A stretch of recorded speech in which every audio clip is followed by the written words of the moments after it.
ভারত ভ্রমণ পিপাসুদের জন্য অত্যন্ত দুঃখজনক একটি সংবাদ। আর হয়তোবা চালু হবে না ভারতের ট্যুরিস্ট ভিসা। গত 5ই আগস্টের পরে সব ভারতীয় ভিসা বন্ধ হয়ে যায় এবং পরবর্তীতে medical visa, double entry visa এবং ট্যুরিস্ট ভিসা চালু হয়েছিল।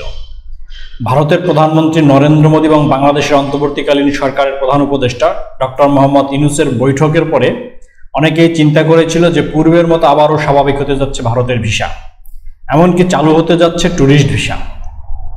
কিন্তু সম্প্রতি ভারতের কাশ্মীরের পেহেলগ্রামে জঙ্গি হামলায় যে 26 জন ভারতীয় নাগরিক নিহত হয়েছেন, এটাকে কেন্দ্র করে ভারতীয় প্রশাসন একটু নড়ে চড়ে বসেছে।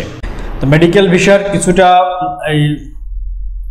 মেডিকেল ভিসার স্লট কিছুটা বাড়িয়েছিল, তো সেটাকে আবার কমিয়ে দেওয়া হয়েছে এবং খুব কম পরিমাণে স্লট দেওয়া হচ্ছে। এবং যে স্লটগুলো দেওয়া হচ্ছে দালালদের মাধ্যমে বেশ বড় অঙ্কের টাকা নিয়ে সেই স্লটগুলো যারা ভিসা প্রার্থী তারা পাচ্ছে। এবং ডাবল এন্ট্রি ভিসা বা এন্ট্রি ভিসার কথা বলা হয়েছে, যেগুলো চালু রয়েছে, তবে সেগুলো একেবারেই নগণ্য পরিমাণে দেওয়া হচ্ছে। মানে বলা যায় যে ডাবল এন্ট্রি ভিসা এবং স্টুডেন্ট ভিসা মিলিয়ে হয়তো 1% বা 0.05% এই ভিসাগুলো দেওয়া হচ্ছে।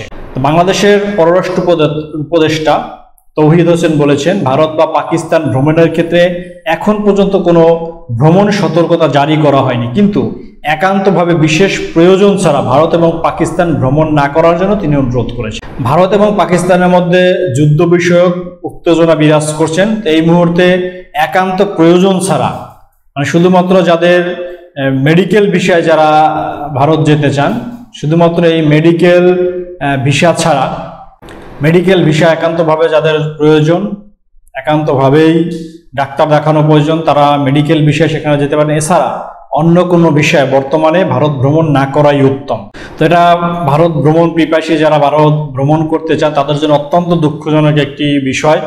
হয়তোবা এই ভারতীয় ভিসা বা ভারতীয় ট্যুরিস্ট ভিসা কবে খুলবে সেটারও কোনো নিশ্চয়তা নেই। তো এই ধরনের ভারতীয় ভিসা বা ভারতের ভিসার আপডেট সম্পর্কিত বিভিন্ন ভিডিও আমাদের চ্যানেলে দেওয়া রয়েছে, অবশ্যই চ্যানেলটি ঘুরে আসতে পারেন। এবং আমাদের চ্যানেলটি এখনও যারা সাবস্ক্রাইব করেন অবশ্যই চ্যানেলটি সাবস্ক্রাইব করবেন এবং আমাদের পেজটি ফলো দিয়ে রাখবেন। সবাই ভালো থাকবেন, সুস্থ থাকবেন। আজকের ভিডিও সম্পর্কে কোনো মতামত থেকে থাকলে অবশ্যই কমেন্টস করে জানাবেন।